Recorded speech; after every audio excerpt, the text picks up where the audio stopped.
Era el año 260 a.C. y lo que hoy conocemos como China no eran más que 7 reinos feudales que combatían ferozmente por el Chongguo, en una época conocida como la de los reinos combatientes. En una frágil alianza de paz entre los reinos de Qin y Zhou, el joven Jiren, hijo del príncipe de Qin, es enviado como un rehén real a Handan, capital de Zhou. En su exilio, conoce a Liu Wuwei, un visionario comerciante que ve en Jiren el potencial de convertirse en rey de Qin. El comerciante, con costosos regalos, se gana el favor de la emperatriz Huayang, primera mujer del príncipe Xiaowen, pero la emperatriz no puede tener hijos, por lo que es convencida por Liu Wuwei para que se incline por Jiren como hijo principal. En su cautiverio, Jiren se enamora de una concubina de Liu Wuwei, quien tiene la suficiente sangre fría para cederle a su concubina preferida, y en el año 257 a.C.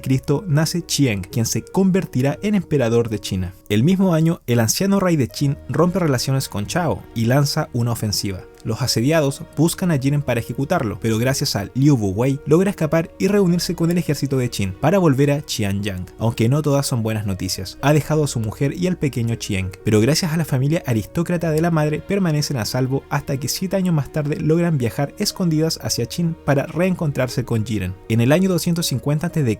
el rey Chao Qiang fallece, dejando el trono al rey Xiaowen, quien ya tiene una avanzada edad para la época. Tras el luto correspondiente, acelera la entronización para fallecer solo 3 días después de coronarse. Así, Jiren es proclamado como el rey Xuanqiang. Tras años de exilio, la vida parece sonreírle. Decide devolverle el favor al hombre que le permitió estar ahí, por lo que nombra a Liu Wuwei como canciller de Qin y le otorga a Huayang, su madre adoptiva, el título honorífico de reina viuda, honor que también extiende a su madre Xia. Pero el joven rey no goza de mejor suerte y luego de 3 años fallece, dejando como sucesor al pequeño Qiang, que con solo 13 años comienza su reinado, pero necesitará tener 21 años para ser entronizado. Mientras el pequeño crece y se educa, las responsabilidades de Estado recaen en Liu Wuwei, quien inicia grandes reformas para culturizar al iletrado Estado de Qin. Importa gran cantidad de intelectuales, entre ellos Li Si, un político errante del reino de Chu, con una ideología legalista que incita y aviva la llama conquistadora del adolescente rey. La emperatriz viuda, antigua concubina de Liu Wuwei, reemprende sus relaciones con él, esta vez ilícitas. El canciller, con ya 45 años, teme ser descubierto y que el joven rey se entere, por lo que le presenta a un falso eunuco a la reina madre, Lao Ai, apodo dado por el historiador Sima Qian, que significa lujurioso delito, haciendo referencia al dotado miembro viril. El cortesano deja embarazada a la reina madre, quien bajo pretexto se traslada con su amante a la ciudad de Yong, llegando a tener 2 hijos ilegítimos. Además, eleva la posición de Lao Ai a noble. La juventud del joven Qiang es difícil. Por un lado, su madre se ha ido con su amante lejos de la ciudad, y por otra tiene que soportar ser títere del canciller. Si no fuera poco, le persigue el rumor de que su padre no sería el rey Jiren, sino el propio Liu Wuwei. Todo esto va forjando un desapego por cualquier ser querido y desarrollando una desconfianza que disimula con extremo cuidado. Pero en el año 238 a.C.,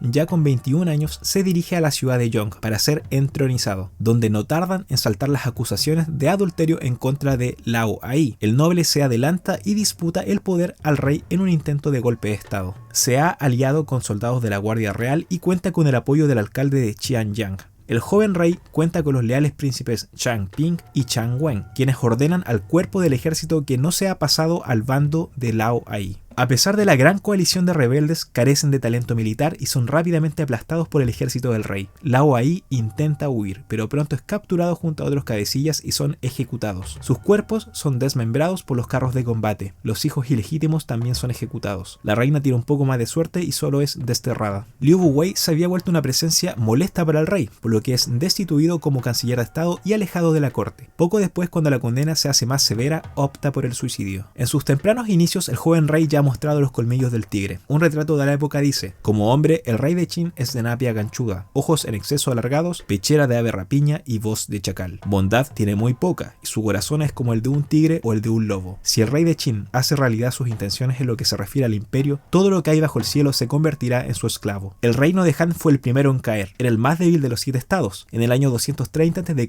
el ejército de Qin cruza el río Amarillo y conquista la capital de Han. En menos de un año, el poco curtido rey An se rinde. El siguiente reino en caer fue Chao. Mientras Chao atacaba Yan en el año 236 a.C., Qin saca ventaja y en los siguientes 2 años le conquista 9 ciudades. Chao, militarmente débil, luego de un terremoto y una hambruna, es atacado en su capital. Luego de que Qin sobornara a un ministro para que provocara problemas internos entre el rey Qian de Chao y Li Mu, un líder militar, el rey empieza a desconfiar de él para ejecutarlo posteriormente. Luego de esto, Qin, en su ataque a la capital, termina de conquistar Chao en el año 228 a.C. En el año 225 a.C., Wei fue conquistada. Wang Ben lideró a unos 600.000 soldados en el ataque a Daliang, capital de Wei. Esta ciudad estaba geográficamente protegida por los ríos Sui y Jing. Wang Ben tuvo la idea de redirigir el curso de las aguas del río Amarillo y el canal de Hong para inundar la capital. Durante 3 meses, los hombres de Qin trabajaron para desviar el flujo del agua. El plan fue un éxito y Dalian fue inundada, matando a unas 100.000 personas. El siguiente objetivo era el vasto territorio de Chu. El viejo y experimentado Wang Qian dijo al rey necesitar unos 600.000 soldados, mientras Li Qin dijo que 200.000 tropas eran suficientes. El rey Qian se inclinó por el segundo. Si bien las batallas iniciales fueron en favor de los Qin, el ejército tuvo que retroceder bajo un ataque sorpresa liderado por Qian Yan. Luego de recapacitar sobre su error, el rey Qin fue personalmente donde Wang Qian para pedirle que comandaran las 600.000 tropas para el ataque. Wang Qian aceptó y en el año 223 a.C.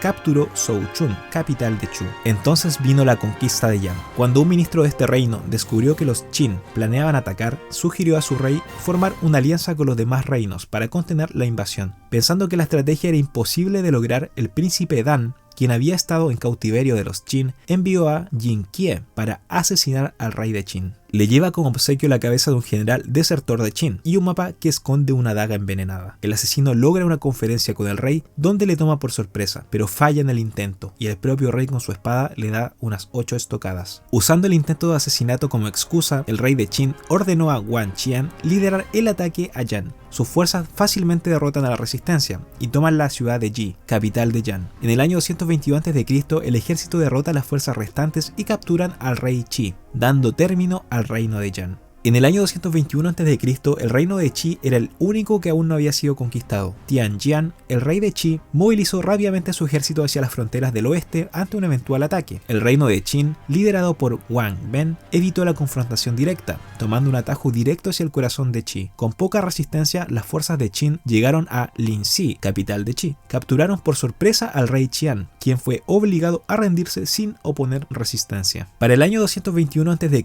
el rey Qiang, con 28 años, ha unificado a los 7 reinos, combina los títulos anteriores y se proclama primer emperador bajo el título Qi Huangdi, pero ahora tiene un nuevo desafío: cómo gobernar un territorio tan extenso. Para ello, se dispone a dividir el reino en 36 provincias, administradas por distintos funcionarios. Además, separa la aristocracia de la propiedad hereditaria de la tierra, convirtiendo los títulos nobiliarios en un honor simbólico que contenía ventajas económicas no territoriales. Su reinado también se caracterizó por la construcción de grandes obras públicas, destacando por supuesto la Gran Muralla China, una extensa red de carreteras para un servicio postal y el canal de Linqiu. Estas obras tendrían un alto costo en vida, que harían impopular al primer emperador. Bajo su mandato y de la mano del canciller Li Si, se produce una de las reformas más importantes: la unificación de la escritura, bajo el código del pequeño sello, una simplificación de 12.000 caracteres. 2 sucesos marcarían negativamente su gobierno. El primero, la quema de libros, bajo sugerencia de Li Si, que tenía por objetivo la unificación de un solo pensamiento dominante. El segundo suceso, un año más tarde, en el año 212 a.C., conocido como el entierro de los intelectuales, se produce luego de que el emperador rompiera relaciones con los sabios, quienes intentaron engañarlo y conspiraron contra él. El emperador ordena enterrar vivos a 460 sabios. Si bien estos sucesos han sido aceptados como verídicos, hay que tomarlos con precaución, puesto que todo lo que sabemos sobre el primer emperador viene del historiador Sima Qian, de la dinastía Han, quienes fueron muy duros y críticos con el primer emperador. Un miedo interno cada vez más grande acecha al emperador: la muerte, que le impulsa a consultar a magos que lo convencen para tomar importantes cantidades de mercurio y de buscar el elixir de la inmortalidad. Él mismo decide embarcarse en un viaje para encontrar al espíritu de las aguas, custodiado por un gran pez y un dragón, pero enferma en el trayecto. Ya en tierra, debilitado, sabe que no tendrá tiempo para volver a Xiangyang, por lo que escribe una carta a su hijo mayor, Fu Su, a quien desterró 3 años antes para supervisar los trabajos de la Gran Muralla, por su contraria a la quema de libros. La carta contenía un mensaje en que nombraba a su hijo como emperador. En el año 210 a.C., al lado del mar, el primer emperador fallece, no sin antes, por supuesto, ordenar una construcción de proporciones construcciones sin precedentes. Un mausoleo bajo tierra que debía ser una copia del mundo real, con un ejército de terracota de más de 7000 réplicas a escala real, en posición de ataque a la espera de la orden de su rey. Tras su muerte, el primer emperador sería traicionado por su hijo menor Hu-Hai, el eunuco Chao Gao y el propio Li Si. Sea como hayan ocurrido los hechos, lo cierto es que el primer emperador sentó las bases para lo que conocemos hoy en día como China.